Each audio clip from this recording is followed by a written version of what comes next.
Sincere faith is our great land, love and joy our gentle breeze, Dharma is our wholesome rain, diligence our warming sun. Helping seeds of kindness grow, we uproot our ignorance, walking firmly on the path. We spread love throughout the world. Wisdom and compassion flow, nourishing our Bodhi trees, all united with one heart. Let us form a pure land on earth.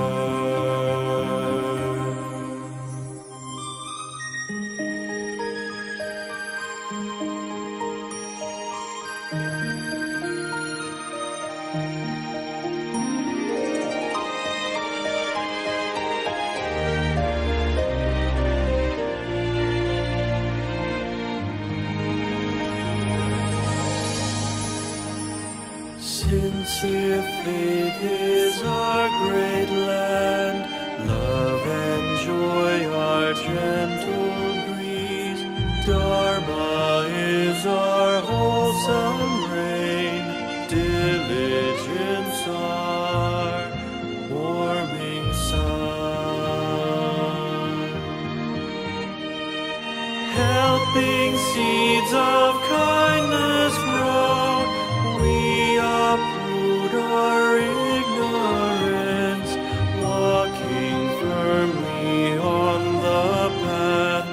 We spread love throughout the world.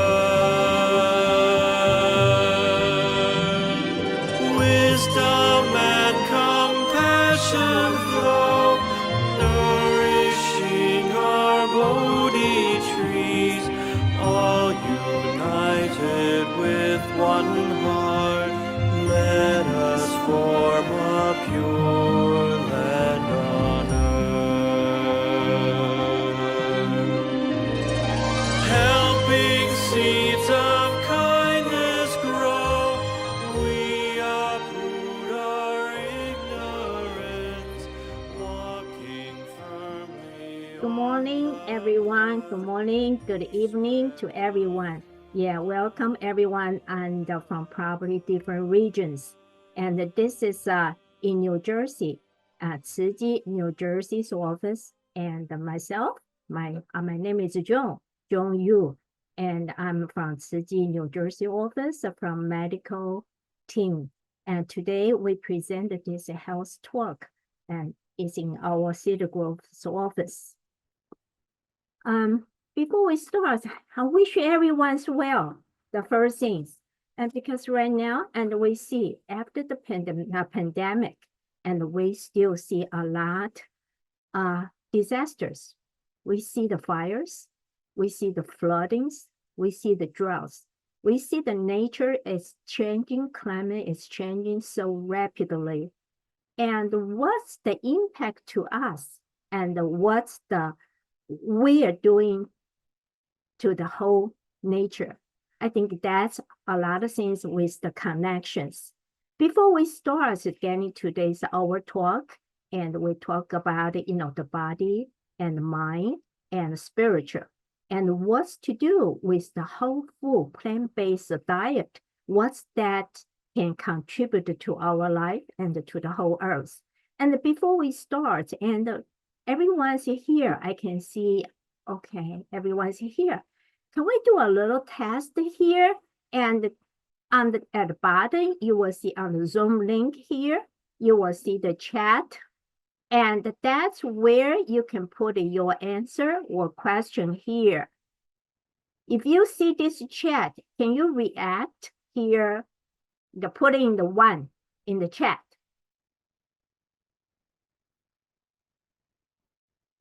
Does anyone see the chat? And you can put 1, means you know how to respond to this. Thank you. Thank you. Thank you. I see that. Okay. And the next to it is react. The react, if you like the video, you like the comments, and you have anything you want to compliment here, and you can put in the react, like a star or thumb up. And that you can do it when you listen to the whole presentation.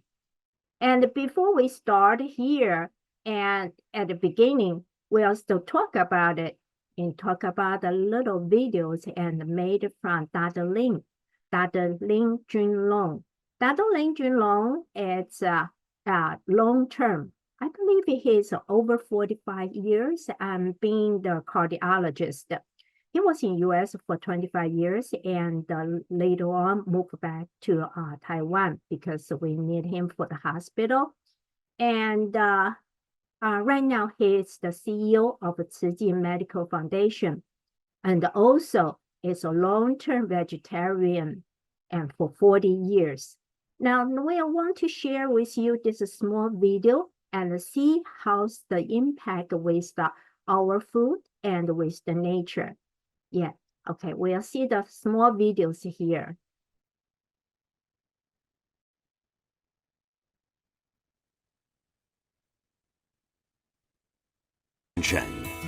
Active and sustainable lifestyle through vegetarian diets. Vegetarian diets have 3 major benefits. 1, they promote our physical health. 2, they are beneficial to our environment. 3, they improve our mental well-being. Vegetarian cuisine is extremely pure and clean, since vegetables and fruit are filtered and cleansed by our earth. We can't control what animals feed on. When we consume meat, we ingest many toxins stored in the bodies of animals.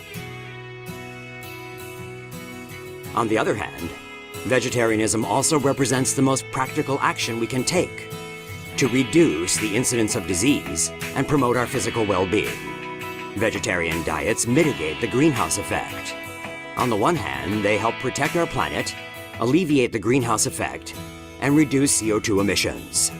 Even more importantly, they nourish the human spirit. They also enhance immunity and help restore physical and spiritual balance.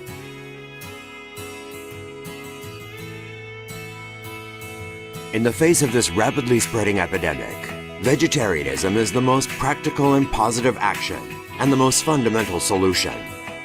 We must also pray piously that this epidemic will end soon and that we will get through it safely.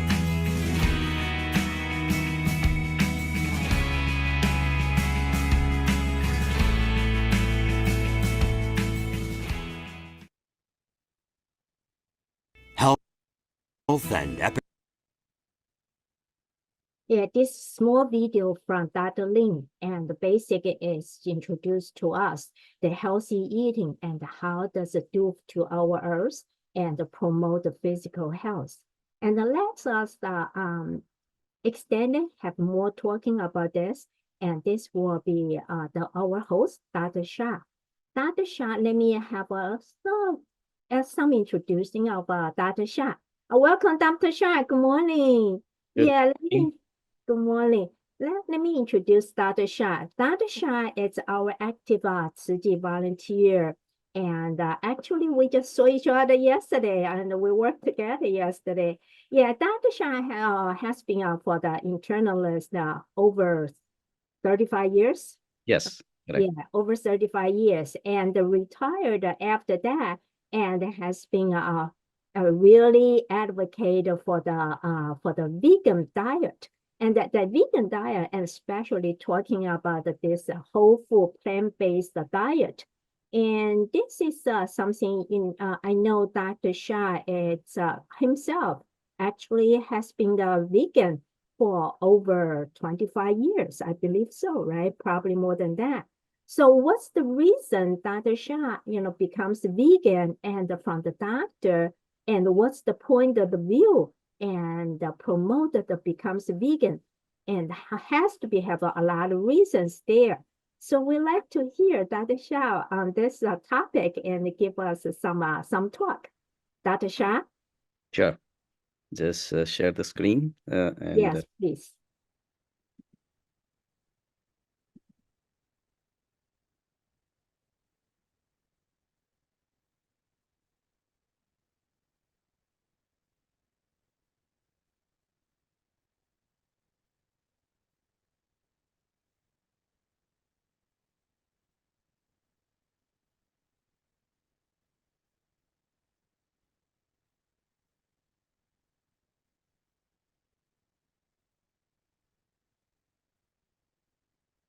okay.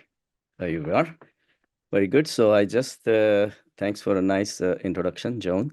And I have to say is that I'm really, really happy to be part of this such a beautiful organizations which is filled with very fun-loving, joyful people, full of love, compassion for all. It's really a great atmosphere that I've been working in since I retired, which was really a big transition for me. But this has made it very smooth because my goal has been about matching the same as Dr. Ling said, the vegetarian diet, but the terminology has changed. But what he was talking about is exactly the vegan diet. So I am a director, medical director of an organization, another nonprofit organization called World Vegan Vision, a New Jersey chapter. And my intention is to bring you into awareness how the mind, body, and spirit alignment works. I've been not only into vegetarianism, but also into spirituality, meditations, and all that. So that really has given me a crystal clear view what the life should be. So I'm going to share my experiences with you and let you decide. I just want you to listen to it without judgment, without interfering with your opinions for now, and then we can always take the questions later. So like I said, I retired after 37 years in practice, and I'm on whole food plant-based diet 20 plus years. And I've been very successful because I was lucky. I had a lot of patients, and which I recommended plant-based diet to them, and they have really benefited a lot. And then I have seen the potential for not just the health, but the environment, and more than anything, compassion in your life. So those three are the driving forces behind the vegan diet. But there is a difference between, as we call, vegetarian diet and a vegan diet in now. What Dr. Lee said was definitely was a vegan diet, but traditionally people believe that when I say I'm vegetarian, oh, I don't consume meat, but I do consume animal products like milk and eggs and cheese and all that, but I don't kill animals. Yes, it does not involve directly killing the animals, but it's still indirectly responsible for killing of millions of animals. And animal products are also responsible for creating so many diseases in humans. And this is the reason why vegetarian diet that people know as vegetarian is not the healthiest diet. So we go on to meat-free diet. There are three, basically, for housekeeping. We need to understand the vegetarian diet that we just described. But then there is a vegan diet where there are no animal foods. But then you can still have whatever does not involve any animal foods, you can still have, like sugary drinks, oil, fried foods, and concentrated carbs like bread, bagel, pasta, all those things you can still theoretically have. But we all know that it's not healthy. So there is a vegan diet which is unhealthy, and there is a vegan diet which is healthy. So whole food plant-based diet, I call a healthy vegan diet, which is basically whole grains. You can still have grains, but not concentrated. Whole grains, leafy vegetables, fruits, nuts, legumes, seeds, and no process, and very limited oil, salt, and sugar, just for taste, yes, but not in excess. So that defines the whole food plant-based diet. So let's look into that further. So my life has been always guided by several questions, and today I'm going to present about 5 questions. For me, questions are very healthy, and some of these, out of these 5 questions, one question came to me from my son, which I'll give you a little detail.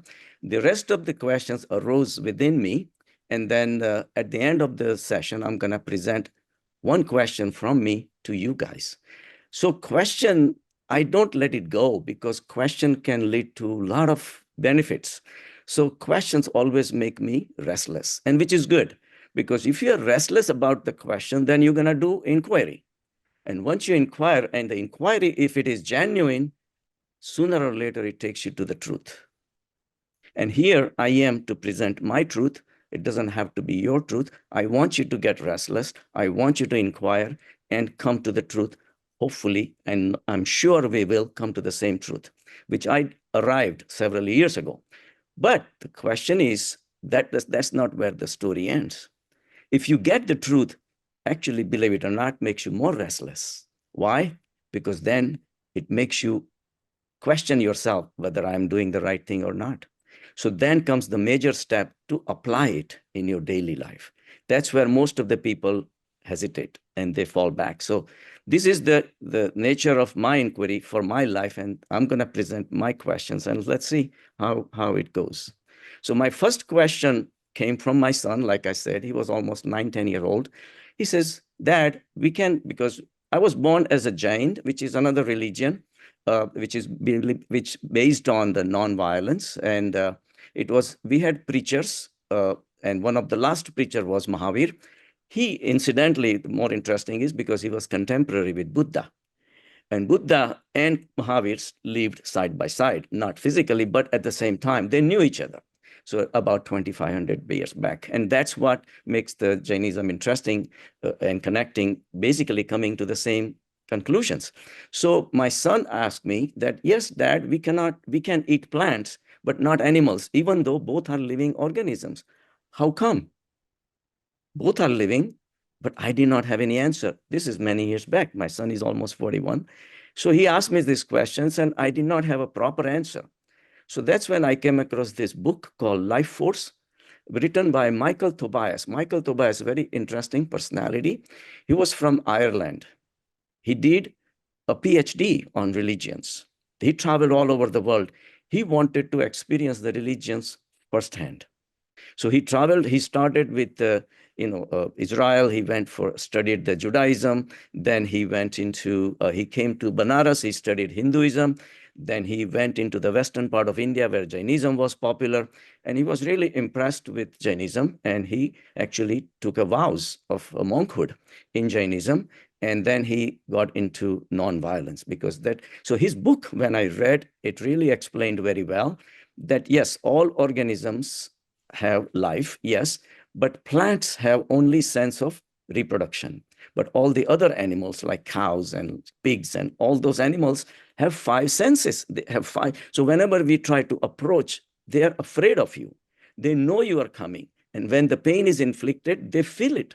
This is the reason now we are in this world and we have to eat, no question about it, because we are entitled to survive. But the least amount of damage you do to this environment, to this earth, the better. So that's where I realized that we are causing more harm to the earth. Forget about the animals. Where the animals have evolved with 5 senses, we are causing more harm to the earth. And that's why the plant-based diet. So this started taking root within me many, many years back. So this is the story behind it.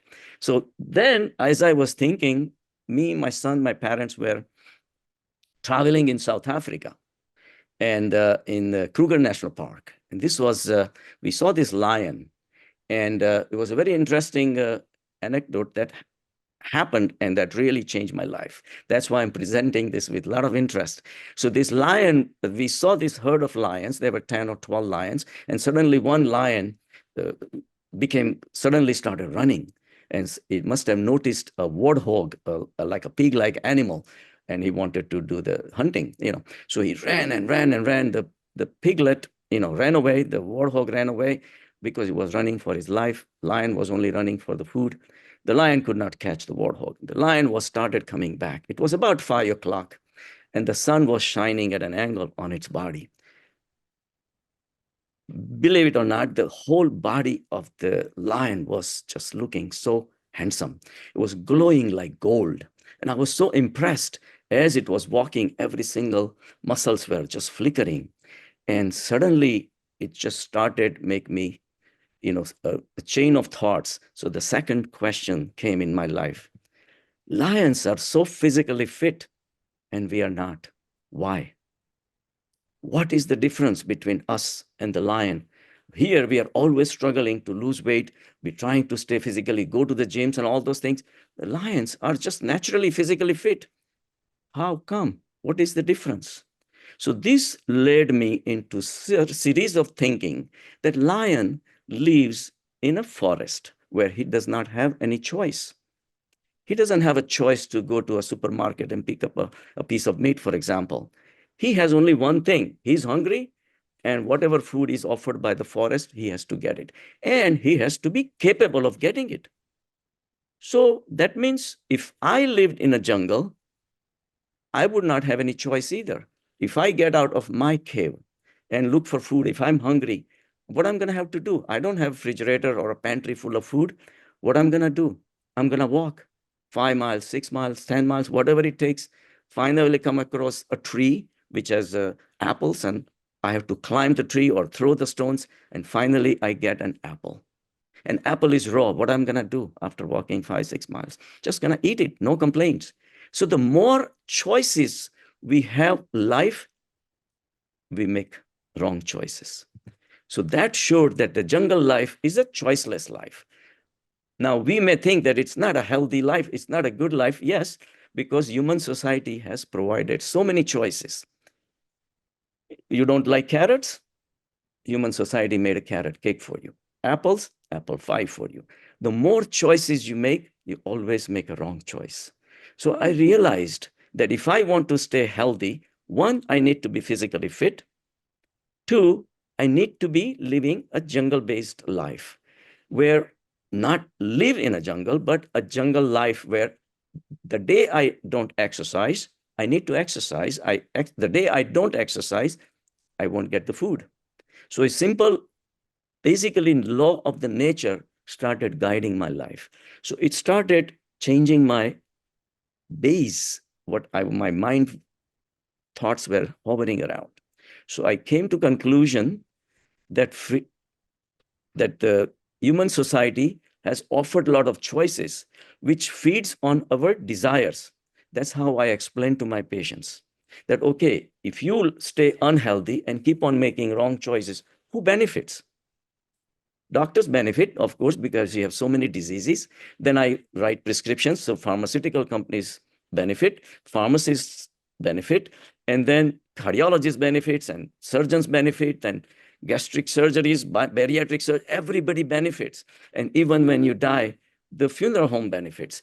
So everybody benefits out of only one thing. You just make a wrong choice.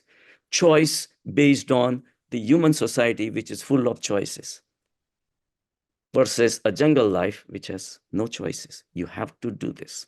So that's when it started simplifying my mind. I came across a beautiful statement from a saint from southern India. His name was Jiddu Krishnamurti. He said that freedom to choose is a great freedom to have, but freedom from your choices is the ultimate freedom.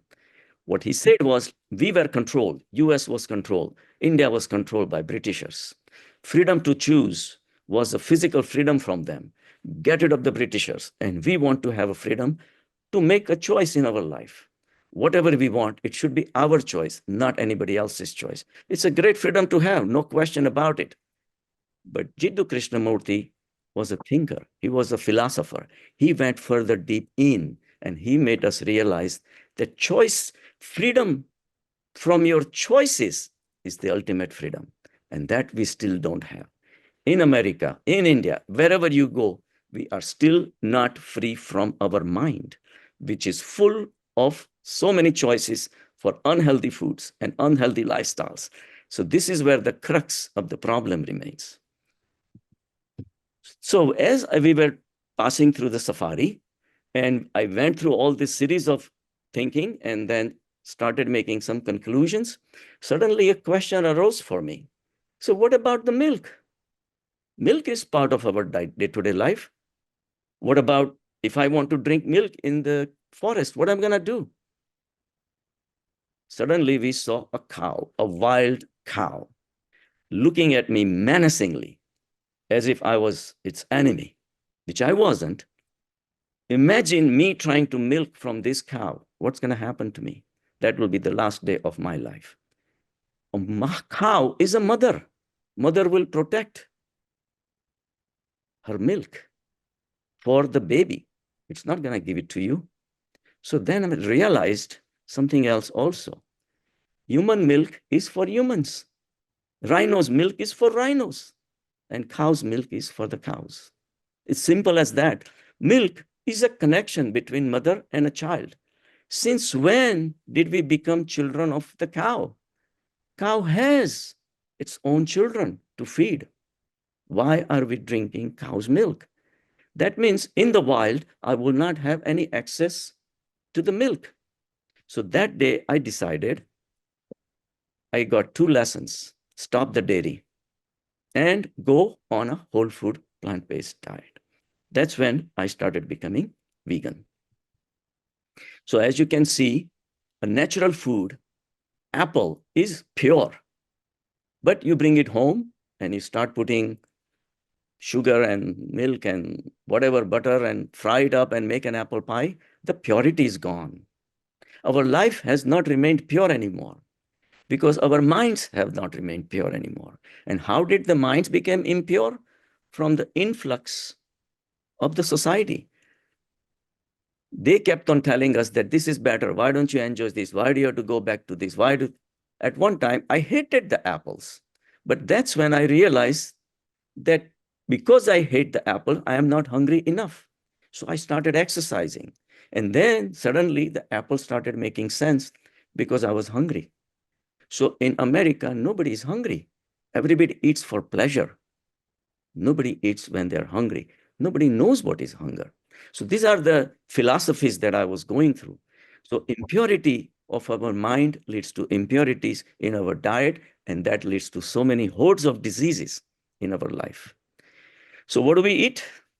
This is what we eat: milk, cheese, butter, cream, yogurt, ice cream. And all those things have become part of our life. But I decided I'm going to walk away from all the choices offered by the society, and I'm going to have a healthy life. With that determination, within a year, I ran marathon. I picked up running and ran like Forrest Gump. I just kept running and running and running. And all my diseases, cholesterol, triglycerides, everything became perfect. I lost like 22 some pounds based on the vegan diet, or more like a whole food plant-based diet. And I felt wonderful. I started feeling 10 years younger with this. So since then, of course, I ran Chicago Marathon and many other marathons, 6 other marathons, and life became so beautiful. And by practicing it, I started realizing this is the way to live life. As recently as now, in April this year, I went to Everest Base Camp. I'm almost 70 and went to Everest Base Camp at 17,600 feet. It was tough, but it was fun. It was fun. So you can do all these things on a whole food plant-based diet. Nothing stops you from doing. Everybody can do it if we have a proper mindset and proper lifestyle. So lesson from the forest was to stay physically fit with whole food plant-based diet and exercise regularly. This brought my body in alignment, but I had 2 more steps to go, which only retrospectively you can tell. When you go through, you don't realize all these things, but retrospectively, whole journey, it benefited me at 3 different levels: body, mind, and soul. And we'll see how it goes. Benjamin Franklin also said, an ounce of prevention is worth a pound of cure. I started centering my life, my practical life, professional life, as a preventative basis. Because I tell people, I said, listen, if you listen to me and become healthy, I'll be happy. And the patients will laugh. He says, Doc, if I become healthy, I'll stop coming to you. Then you aren't going to make money. And we had a nice, friendly chat. I said, fine, no problem. But the joy of changing your life is going to be priceless. It will stay with me forever. Yes, I will see you once a year for your physical, and maybe we will meet on the marathon tracks. No problem. So prevention doesn't cost much, and that's why nobody talks about it. In pharmaceutical industry, there is no money to be made. In any medical field, if you prevent a disease, who makes the money? Nobody does. But who benefits? You do. And I do, because I believe in it. Most of the people don't care. Pharmaceutical don't care. Like I said, nobody cares about you. Only one who should care about you is you. So prevention is the best medicine. So that's where I was strongly going in the direction of the vegan diet. And I started telling my patients more and more. Suddenly, one day, a lot of things changed. A patient came to me. He had MS, multiple sclerosis. And he brought this book for me, Diet for New America, written by John Robbins. John Robbins, son of Baskin Robbins. Believe it or not, he was vegan. He walked away from his father's multi-billion-dollar empire. He said, I don't want a single penny out of it. I'm going vegan. So he published this book. It was a bestseller book in 1980s. So my patient told me, he said, Doc, this is all you've been telling me, but now it is in a book form. Why don't you read it? I think everybody should read this book. It's a beautiful book. And he, as son of Baskin Robbins, he had access to all the animal industries. He has described in details how the animals are kept, slaughtered, tortured, abused, all these things. If you read this book and you don't cry, you're not a human being. I know you will. But more than compassion, and yes, that's where compassion met also the science, because he also published a lot of data, scientific research data, which I was vying for, because as a physician, as a science student, I needed data. I didn't have the data. I had a firm belief that this is the right way to do it, but I didn't have data. But he had published all the data. In 1980, he predicted there is going to be a major epidemic of breast cancer in this country, because he connected the milk and the breast cancer. In 1980s, 1 out of 10 women were getting breast cancer. Now, 1 out of 7 women get breast cancer. Over the period of years, it has taken over. But nobody talks about preventing the cancer. Why? Because there is more money to be made giving chemotherapy injections. One injection might sell for $15,000, $20,000. We always look around, so many campaigns going on, cure the cancer, cure the cancer. Why don't we talk about preventing the cancer? Prevention does not make money, unfortunately. So the science got added into my ways of thinking. So I started becoming more on a practical level in my professional life. So that became my cornerstone, changing my practice. And suddenly one lady came to see me, because I was looking for the right person to tell them to go to plant-based. Then they have to have a high cholesterol and all those things. Suddenly I came across one lady. She came to see me. She drove almost 3.5 hours to come see me. And she says, I said, that doesn't sound right. Why do you travel such a long distance to come see me? It doesn't make sense. He says, no, I was, my next town, in your next town, Montclair, my mother lives there. And she's not your patient either, but she has heard about you. You're a good doctor. So I came to see you. And I am here for asthmatic bronchitis. I said, okay, we'll take care of it. He says, by the way, my cholesterol is very high also. She was single, streamline. I said, high cholesterol, and you? He says, yes. Her ex was Italian. She loved food. They had just returned from Italy.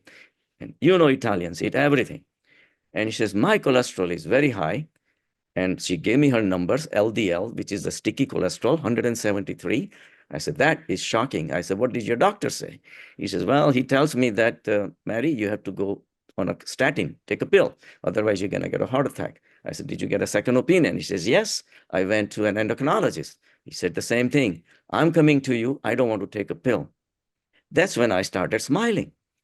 He says, why are you smiling? I said, well, you came to a different doctor. I'm going to ask you one question. And I'm going to ask the question to you. If you try to catch something and it runs away, what would you do? 99% of the people say we will run after.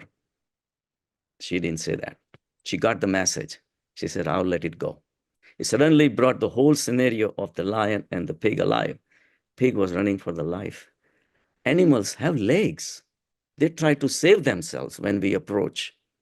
They are saving their life. Plants don't run away. Trees don't run away. Why don't we consume them? On the contrary, when the apple is on the tree, the branches come down. They want you to consume the apples so that the seeds go in you.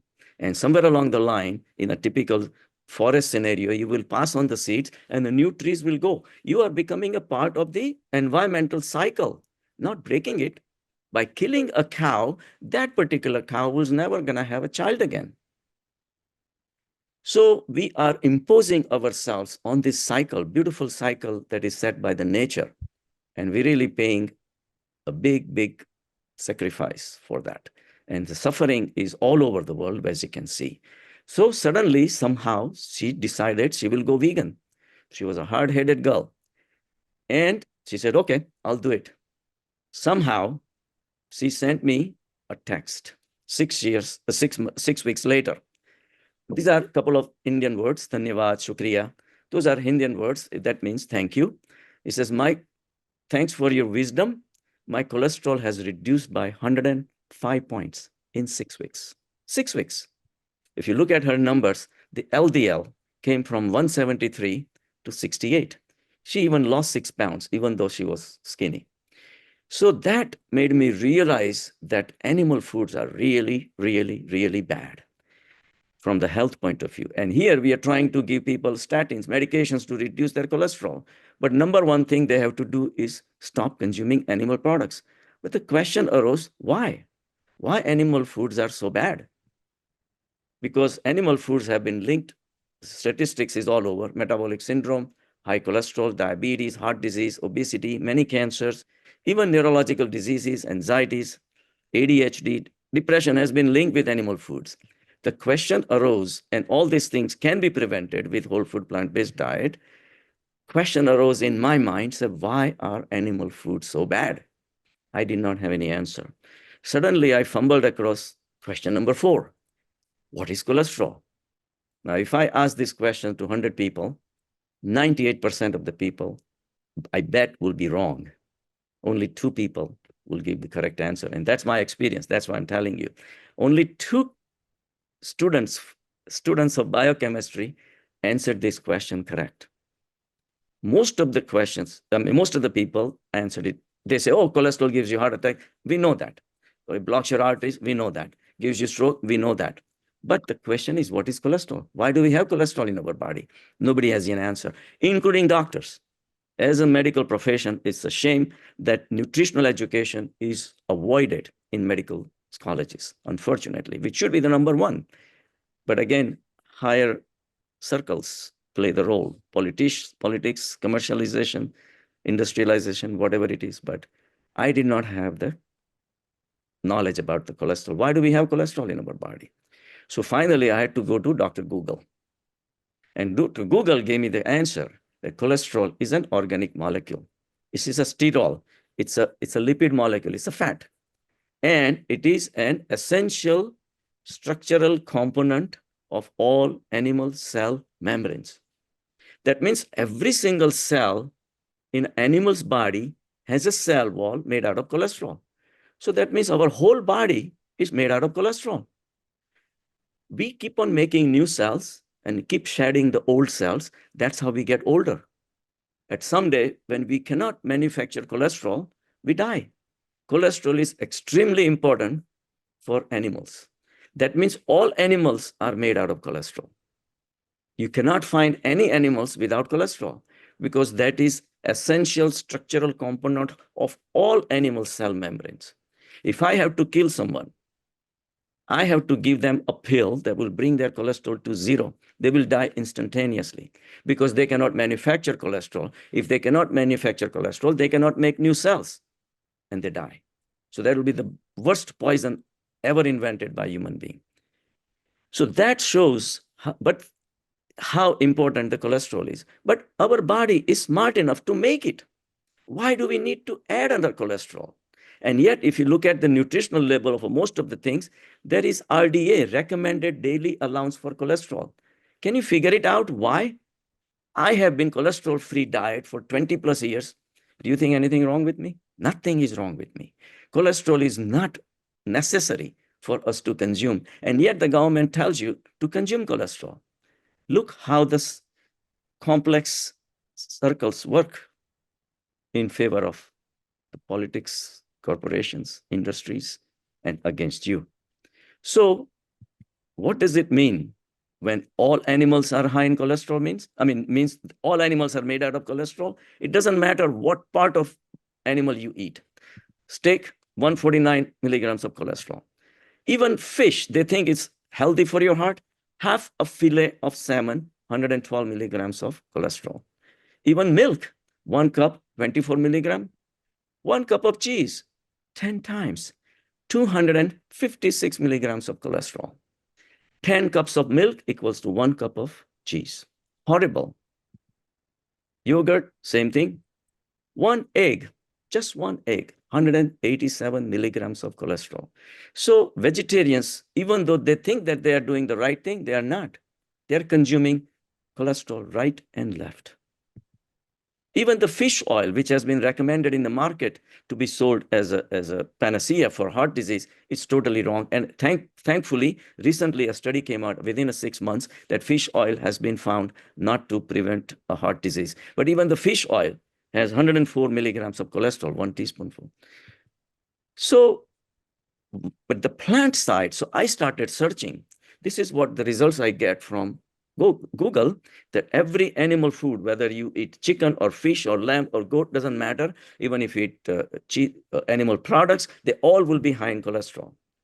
So I started searching every single animal. Some will have a less cholesterol, some will have a high cholesterol, but cholesterol will be there. So I switched sides and started checking on everything that is plant-based. Everything on the plant-based had a 0 cholesterol. And some of the patients argue with me, Doc, cashews at least should have a high cholesterol. I know so. I said, check it out. 0 cholesterol. Because the cell walls on the plant-based is made out of cellulose, which is fiber. It has a 0 cholesterol. So all plant-based diets are free of cholesterol. So what would you do if you have a high cholesterol? Don't eat it. Simple as that.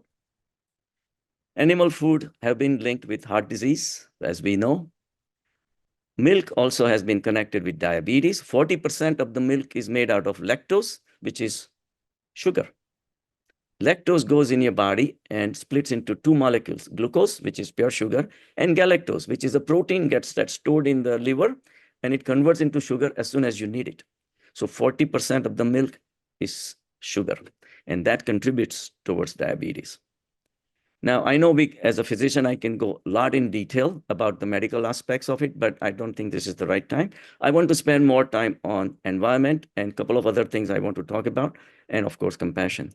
So animal foods also has been linked with cancer, which I'm going to go briefly. There is a recombinant bovine growth hormone, which is routinely injected to the animals, the cows, the growth hormone, and there is also another hormone which is naturally present called IGF-1, insulin-like growth factor, which is naturally present in the milk. There are 9 hormones in every milk. Mother's milk, cow's milk, pig's milk, cat's milk, doesn't matter. These are naturally present. And we are not even talking about added or injected hormones into the animals. These are naturally present. You cannot even remove it, even if you want to. The job of the IGF-1 is to go and stimulate these sex centers. So if there is a male calf, it has to become a bull. A female calf has to become a cow. So when the mother gives the milk to their babies, babies are young and they need to grow and stimulate their sex centers, and it does. But when it comes into our body, what happens? Our sex centers are already stimulated. So what will happen? They get overstimulated. So IGF-1 in cows is the same molecule-wise, same IGF-1 in humans, because we both are mammals. And that, after stimulation of sex centers, leads to so many cancers. Milk has been associated with breast cancer. In the old days, diethylstilbestrol, which was a chemical, routinely injected to the cows. It has estrogen-like properties. And then ultimately a study came out which showed that it causes breast cancer, so it has been banned. But the industry is smart. They tweak the molecule. Instead of diethyl, they will make out tetraethyl or triethyl. But the show goes on until another study comes out to prove that that particular chemical causes cancer. And studies take 20, 30 years. Meanwhile, we pay the price. Milk also has been heavily linked with prostate cancer. 11% rise, because these are all sex centers which are overstimulated by the milk. And we don't need that. Eggs also have been, man who consumes 2.5 or more eggs a week, which has a choline, which is a special protein, 81% rise in the lethal prostate cancer. So whole food diet has been known to prevent cancer. The studies have been around and are all listed here. Lung cancer, colon cancer, ovarian cancer, breast cancer, all can be prevented by going on a whole food plant-based diet.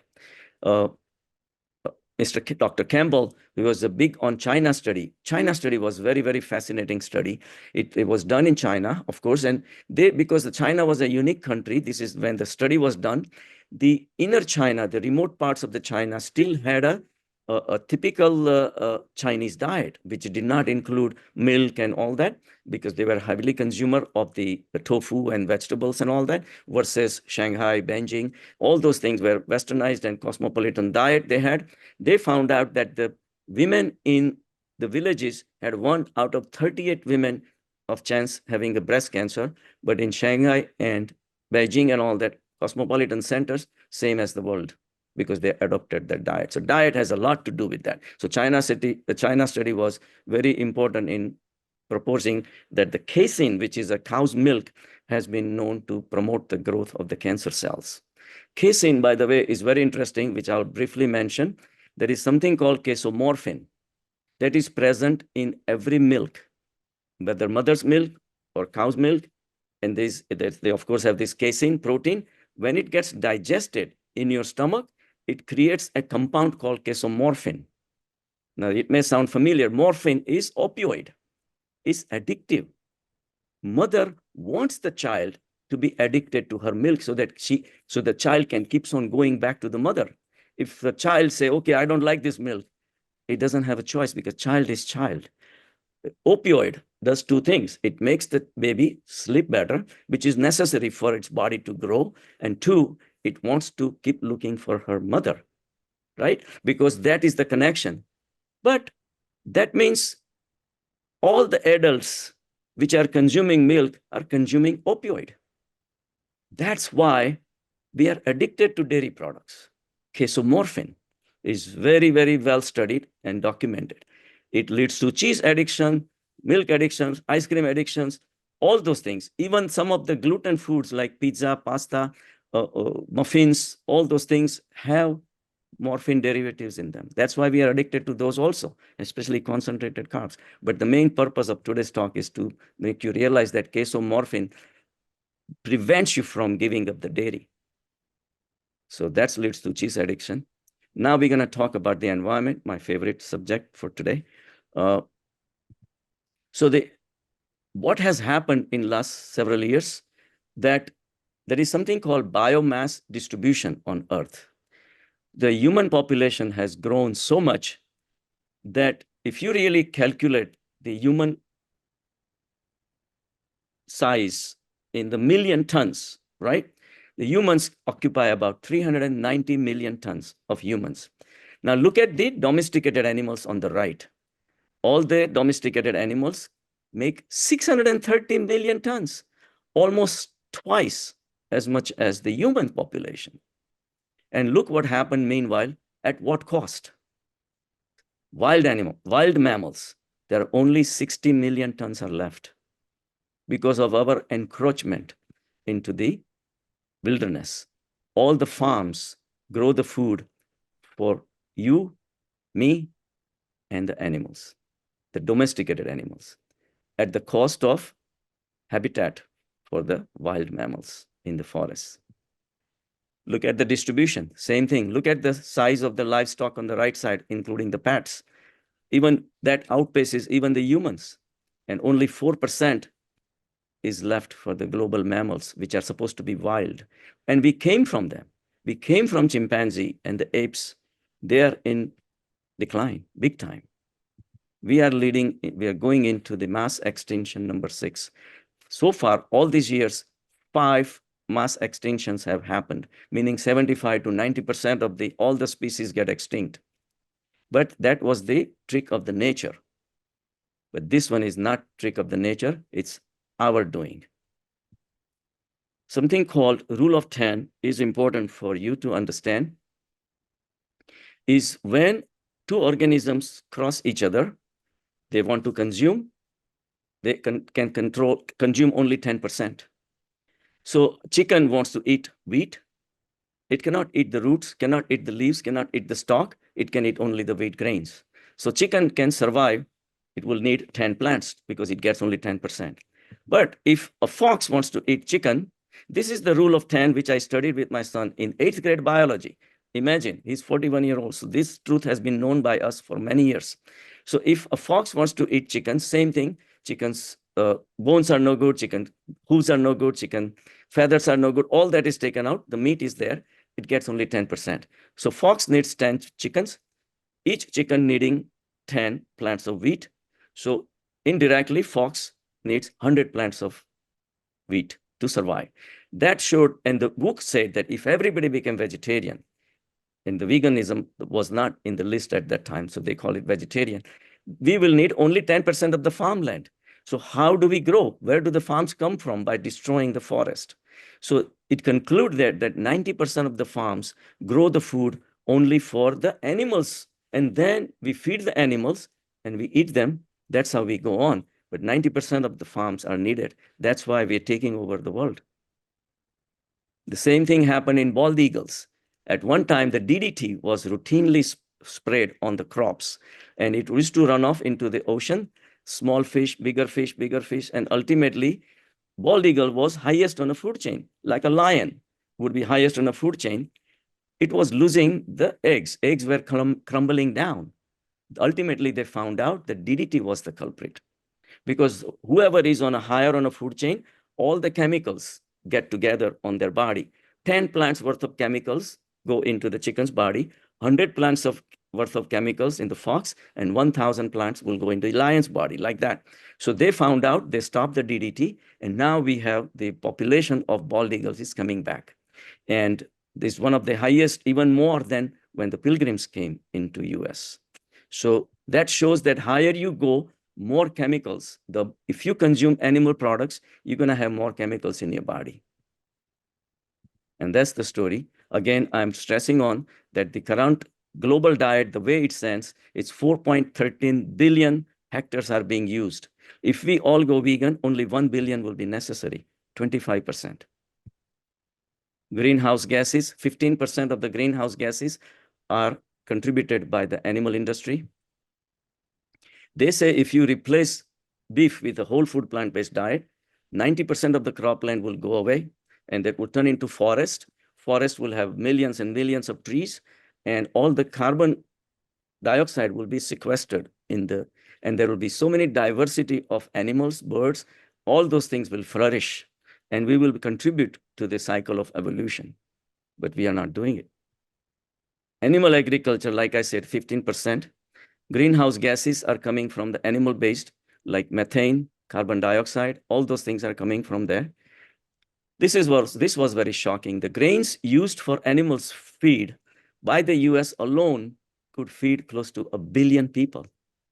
Imagine, 1 billion people are going hungry because we are feeding our domesticated animals, because we want to eat animals or animal products. So 80% of the farms are gone because of the animal foods that we eat. 16.4 million hectares, wildlife, biodiversity, all those things are, look at it's amazing to grow 1 pound of beef takes 1,847 gallons of water. Tofu, only 303 gallons. So that shows there's so much water also consumed. And as the time goes, the water is going to have become more and more scarce. But the animal industry is the major culprit. The soy production, you think that soybeans are good. We consume a lot of soy. We consume only 20%. Almost 80% of the soy is produced for animals. And where do they come from? Cutting the rainforest. We grow them in Brazil and all those areas which are, relatively poverty-stricken, and they destroy the rainforest. And rainforests, as you know, are full of life. So all these things are coming from there because of our desire for animal foods. So dairy is, again, the milk production has gone up in last 30 years by 77%, and it's not stopping. The highest producer is India. US is number 2, 12%. Greenhouse gases have gone up. And the dairy, you have to realize the animals are no different than us. They are mammals, we are mammals. We have to be fed, they have to be fed. And we also excrete, and our pee and poop has to be managed. Same thing with them. So there is something called, look at the daily needs of a cow is 144 gallons of water just to produce 1 gallon of milk. So I want to come to one more important thing. This is called lagoons. It's inherently associated with the animal industry. If you look at the lagoon, it looks beautiful, and you think you may want to buy a house next to that and relax and retire. Wrong. These lagoons are the only answer we have for excreta of the animals, pee and poop. And not only that, all the water, all the runoff from could be animals' blood, or the watering that's been done, full of fertilizers, a lot of chemicals, all go into this. This is all we can do because we cannot afford to let them drain out to the oceans like we do for humans. So lagoons are created routinely. If you go to North Carolina and fly over, you will see lagoons all over. And because of this nutritional capacity of the fertilizers, there is a lot of algae grow. That gives this pink color to the lagoons.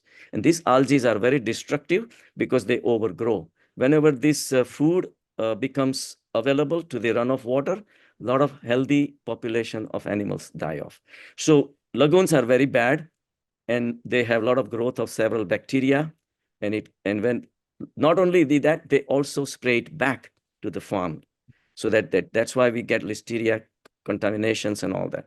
I'm going to quick through. I know Joanne is giving me a hint. So, but despite all these things, we keep on consuming all these things. We have to realize that we have to stop that because we are not in the environment. We are the environment. If we don't take care of the environment, we won't survive. So the latest study from UC Berkeley says the phasing out the animal agriculture is the best and the most immediate chance to reverse the trajectory of the climate change.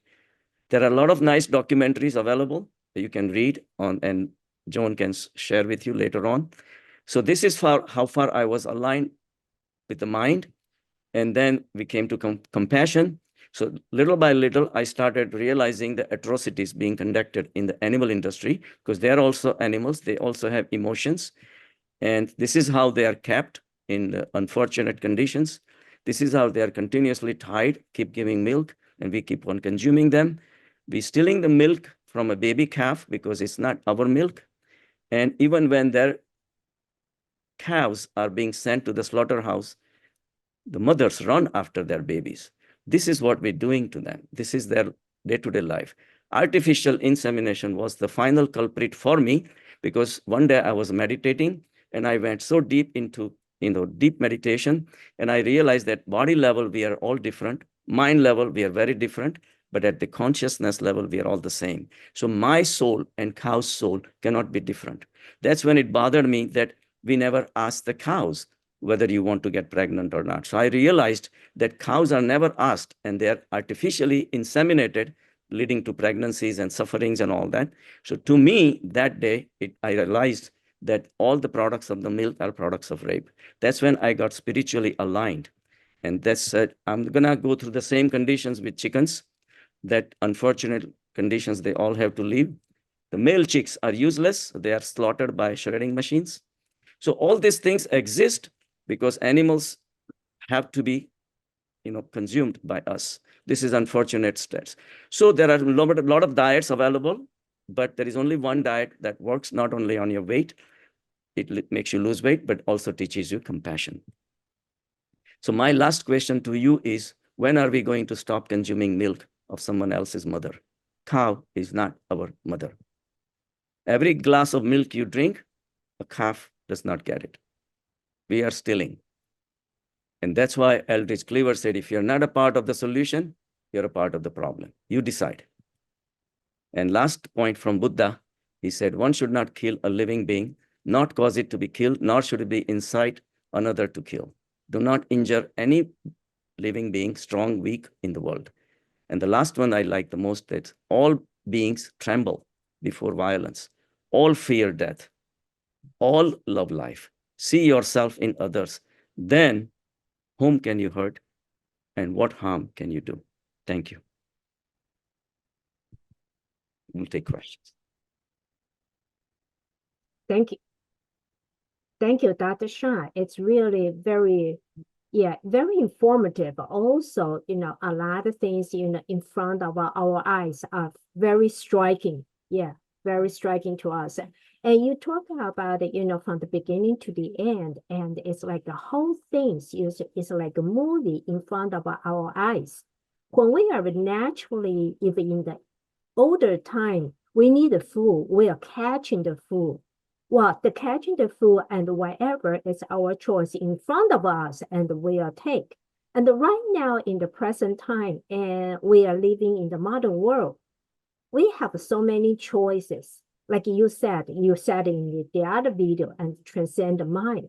And our mind is looking at all the choices and got confused, and also driven by our sense. So ourselves, the mind is not simple anymore. So the mind is really effect on our body, and also, cannot promote our spirit. But come back to, transcend our mind and become very simple and become everything, even on the food, it becomes our simple nutrition and based on the plant. And this makes our mind more simple, and it seems like a body is healthier too. And in the meantime, and like you said, you will get the spiritually, and you feel that because from the compassion, we are the living being, we are the life, we look at the lives, and we're born in the human form, and we are life. Why cannot coexist with other life? And whatever we have, that's another life, is trees, like those things, like you mentioned before. The apple is on the trees, it's come down. It's naturally, it's come down to the ground for us. And the things like that, we are thinking about the whole cycle, how much food we need to eat, and how many, what's really important nutrition to us. That depends on our body, and our body only needs that many nutritions. And naturally, and those come back to us and effect on the whole earth. Like you talk about the environment and how does it affect on environment. So a lot of things for us to think about it. I believe, we got information from you, and also Dr. Lin talk about the vegetarian food. And I think a lot of people agree with on that. Today we have, let me see, now we had like 35 people before on the line and listen to the whole thing. I believe, a lot of people, they agree with, yeah, why don't we try it? But I think they do have some struggles on that. Okay, because whatever offered to us is from the supermarket, and how do we choose? How do we cook? And whatever education we have, and we can, oh, how do I do that? I like it. I like the vegan food. I like the vegetarian food, but how do I cook? I don't know how to make it. And so, I know you mentioned about before, you have the color tin and to make a cook for the vegan food. And today we brought in the way, how to cook on the vegan food. So the next one, we want to introduce Susan, our sister Susan, and she's very expert, especially during the COVID. And she prepared a lot of food and the videos, and teaching people how to cook, simple food, but very nutrient, also appeal to everybody. So after that cooking demonstration, then we'll have time for the Q&A. So everybody, if you have any questions, please prepare your questions and type in the chat. And later on, after the demonstration, we'll bring up the question, and Dr. Shah will give us some answer on that. Okay? All right. So we're going to next. Okay. Susan 是姐 Yeah, okay. Yeah, please. Thank you. Hi, so glad to see everybody online. My name is Shu Chen. Today, I'm gonna show you a very easy three vegan dishes, and you'll be so surprised that how easy that is. You don't have to struggle a lot. And then once you know your way to do it, in the future you'll create more vegan dish for yourself and your family. All right, let's get to our cooking class first. So the first one that I like to introduce is called tofu rolls. And then we need the ingredient that you can buy. Actually, it says, I don't know if everybody can see it. It does say bean curd skin pouch or something like pouch. There's a two different kind. They say bean curd pouch. So it looks like a mini layer of the bean curd. I'm sorry, the water is dripping. And then you can kind of open up. You can just pan fry it and then dip with soy sauce, curry sauce, any sauce that you like. It's very easy, but this one I'm gonna make it beautiful, so even the children or kids or your guests will be attracted to the color. They want to eat this, and they will be like attracted to the color and want to try it. Hello? Yeah, can hear you. No problem. I know. We Can I can hear come? you, Susan. Oh, okay. So, for the bean curd, we call tofu skin. You can open it up like this. Carefully open it up when you get the package. You can season a little bit salt or pepper if you want, but I like to use it plain because I don't like to consume too much salt, too salty. And then I have like prepare a cooked vegetable like green beans, carrots, just to make them more colorful. And then give me a sec. I wanna show everybody how you do this. I'm gonna move my webcam to my cutting board right here. Can everybody see it? Yeah, yeah. You have to move a little bit. We only see the corner. Yes, move to the left a little bit more. Okay, sorry. Like that. Good. Better. Good. So I should wear a glove, but with this one I'm not. So what you're gonna do, you press that and put your carrot in the center. If you don't have carrot, that's fine. I think sorry about the camera. All right. Okay. Then you carefully roll and roll tight. Okay. And then at the end, you can secure with the toothpick. Okay.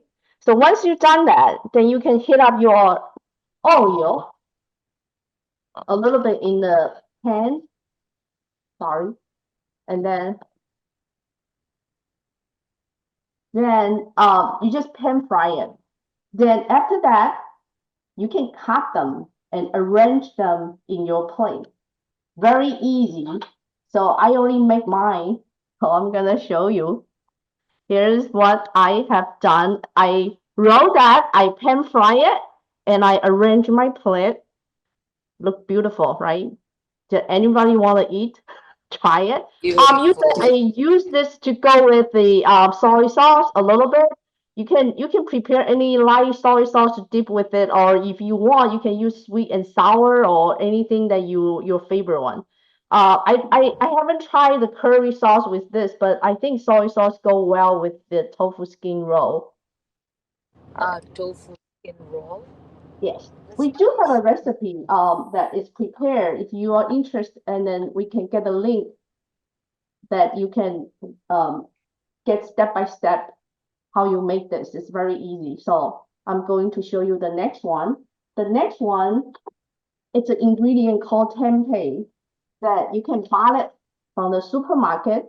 any local supermarket like Whole Foods, Target, ShopRite. Sometimes you can find them. And I usually like to just use the original flavor. So when you open up, tempeh is the formate soybean, so it's rich in protein, vitamins, iron. So it's really good for you. So once you open up, it will look like this. So what you have to do is cut them thin slice and pan fry them. Very easy. Today, after you pan fry them, yeah, today I use the pesto sauce. I put the pesto sauce recipe in the recipe. But if you want to buy a bottle from the supermarket, you could. Just make sure you read the label that there's no ingredient that you don't like. Okay. So this is tempeh. The next tempeh, once you cut them, you just pan fry them. Very easy. Then after you pan fry them, you go with your sauce. And I already made them. So I'm gonna show you my end product. Isn't that easy? It's very tasty. Okay. And the third dish I'm gonna show you, I'm sure everybody all have sushi before, but they usually with the thing that we don't want to eat. So I created the same pattern like we can eat like vegan sushis. So what we need is the rice, it's cooked, and then we need the sushi vinegar. I usually use buy a bottle. If you don't, you could I have write that sushi vinegar. If you didn't forget to buy it on the market, you can use rice vinegar that you have at home, and you can use a little bit sugar and salt, and then create the same flavor. And then once you have your cooked rice, and you mix with vinegar very well, then now once your sushi vinegar and the rice mix very well, then you can start to shape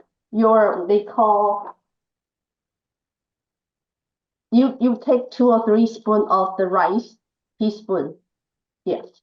Then you shape them into a kind of like oval rectangular shape. This is called nagiri. Nagiri means grab, so you can grab and eat. The sushi rice also, this one nagiri sushi means the press. You press them to shape them. So that's how it calls. And then once you're done, then you can prepare like red bell pepper, yellow color, green, any veggie that you want to eat on top of your rice. So very easy. So I have here the rice already formed in this shape. Usually you want to press very, very tight. So when you taste them, it tastes better. Okay. And then it won't go loose. And then I have my bell peppers. I boil them a little bit. That's it. And then I could put that on top of it. Okay. And then this look like done, right? But also you can decorate something else on the top. I have held a party that I make all this the rice at the beginning, and then with a lot of vegetable, and I have all the guests create their own vegan sushi. So it's a lot of fun and looks great. And then I'm gonna show you my end product. So there we go. So after you're done, you can be creative. You could have like this is eggplant. Eggplant, you got mushroom, you got cucumber, avocado. You can put corn, like any color you want. It will be fun to create their own, and everybody has a different idea of making their own the veggie sushi. So it's really fun. So the recipe is very easy, and then to get you started with your vegan cooking. So that's all I'm gonna share for today. Very easy and simple. And then at the end, I would like to share one of the Mediterranean juice affluents. Uh, Vegetarian food help to keep our body and mind healthy. It also helps to protect our earth. Thank you, everyone. See you next time. Thank you, Susan. Yeah, can you share? We have people asking if you have a recipe can share. So you have a link. I do write a recipe. It's already sent it. I think Brother Wong maybe can put the link on the chat, or maybe in the future put under the YouTube. There's a chat with the recipe. If you Yeah, see me doing this, it's so easy, but you look at the recipe, you will get it. It's very easy and a lot of fun cooking. And then I hope everybody enjoy your vegan cooking. yes. Thank you. Yeah, it sounds like, very easy. And even children and the kids, they can, make some sushi or, participate with part of the cooking They can, systems. they can always do that. They love to do that. And then it tastes better when they make their own.